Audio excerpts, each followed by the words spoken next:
Les médecins, je crois, se sont rendus compte qu'il y avait peut-être des problèmes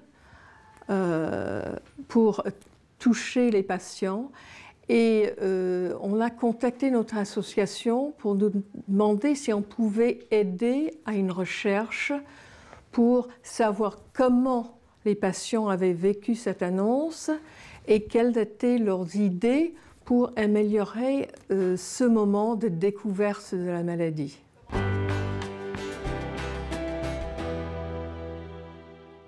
C'est ainsi qu'une étude a été réalisée avec les adhérents de l'association CCM, étude qui a fait l'objet d'une présentation lors du dernier congrès annuel international d'hématologie aux États-Unis. On s'est aperçu en fait que la myélodysplasie était pour les patients quelque chose de compliqué, que dans un peu plus de la moitié des cas, ils avaient ressenti l'annonce de façon négative, avec une peur de maladie mortelle imminente, un choc par exemple. Au départ, je l'ai très mal vécu. C'est clair, pendant 15 jours, 15 nuits, j'ai pleuré. Sur le moment, ça m'a coupé le souffle. Hein. Il fallait quand même prendre sur soi et annoncer ça à la famille. Ça se termine toujours par une leucémie aiguë. Et sur ces bonnes paroles, je me suis retrouvée dans la rue. Voilà. Dans un peu moins de la moitié des cas, l'annonce avait été ressentie beaucoup plus positivement, avec une sensation de calme, de confiance, parce qu'ils savaient enfin ce qu'ils avaient. Au départ, le professeur m'a dit que c'était la myélodysplasie, mais sans plus d'explications. Donc je suis ressorti de là, j'ai été sur Internet, j'ai été regardé, et c'est comme ça que je me suis aperçu que c'était une maladie relativement grave. Donc je suis retourné voir le professeur et j'ai demandé beaucoup plus d'explications. Donc il a été sympa, donc ça s'est très bien passé. Il m'a expliqué qu'il y avait quand même des traitements, des recherches en cours. Un des déterminants importants, c'est que les patients qui avaient mal ressenti l'annonce avaient l'impression que leur docteur ne leur avait pas tout dit, ou bien qu'il avait utilisé un vocabulaire trop technique. Certains d'entre eux ont dit que c'était une maladie mystérieuse ou qu'ils n'arrivaient pas à comprendre. Dans moins de 10 cas, il a été prononcé le mot cancer. Et là, les patients disaient, bien que mon docteur n'ait pas osé me le dire, je pense que j'ai un cancer. Ou bien ils disaient, est-ce que j'ai un cancer du sang, avec des points d'interrogation sur le questionnaire, ce qui était assez frappant. Il est intéressant de noter, entre autres, dans les réponses au questionnaire, que quand on demandait est-ce que vous accepteriez d'être contacté pour un entretien téléphonique, je crois que 80% des personnes étaient ouvertes à cette possibilité. Et je pense que ça en dit long sur tout ce que chacun avait à dire sur cette expérience parfois très difficile de l'annonce de la maladie.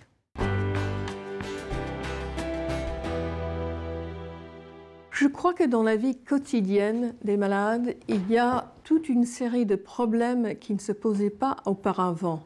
L'un de ces problèmes peut être celui d'obtenir un prêt ou d'obtenir une forme d'assurance pour lequel on demande de remplir une fiche médicale et qui fait qu'on va rencontrer le refus de la part de la banque ou de la compagnie d'assurance. Il y a une convention qui a été signée en 2006, qui est rentrée en vigueur le 1er janvier 2007, qui s'appelle la convention AERAS, ce qui veut dire s'assurer et emprunter avec un risque aggravé de santé, et qui permet d'élargir, de favoriser l'accès à l'assurance en vue de la souscription d'un emprunt aux personnes qui présentent un risque aggravé de santé.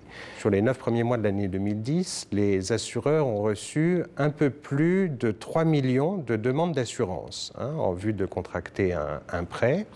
Et dans 365 000 dossiers, on est rentré dans le champ de la convention AERAS, qui représente un petit peu plus de 12% des dossiers. Mais dans 94% des cas, sur ces 365 000 dossiers, il y a effectivement eu une proposition d'assurance qui a été faite. Et cette proposition d'assurance, dans tous les cas, elle a couvert notamment le risque de décès et dans un grand nombre de cas, sans surprime ni limitation de garantie, c'est-à-dire aux conditions standards. En outre, depuis le 1er février 2011, un avenant à cette convention étend encore ses garanties au risque d'invalidité et permet une prise en charge de la surprime par l'assureur ou la banque pour les personnes à revenus modestes. Pour plus d'informations, vous pouvez contacter tous les partenaires de cette convention AERAS assureurs, banquiers, associations de malades et de consommateurs, ou bien les ministères concernés. Ils disposent de documents à ce sujet. Vous pouvez aussi consulter le site dédié à cette convention AERAS ou le site de la Fédération française des sociétés d'assurance. Être membre de l'association, c'est se donner l'occasion d'échanger avec son médecin dans de bonnes conditions d'information, mais c'est se donner aussi l'occasion d'échanger avec d'autres patients pour partager ses sentiments, pour partager ses informations. C'est sortir de l'isolement dans lequel la plupart des adhérents qui s'adressent à nous disent s'être trouvés au moment où on leur a annoncé leur diagnostic. Moi, je trouve très important de ne pas rester seul. Je trouve important de consulter d'autres malades, d'essayer d'échanger, de ne pas s'isoler.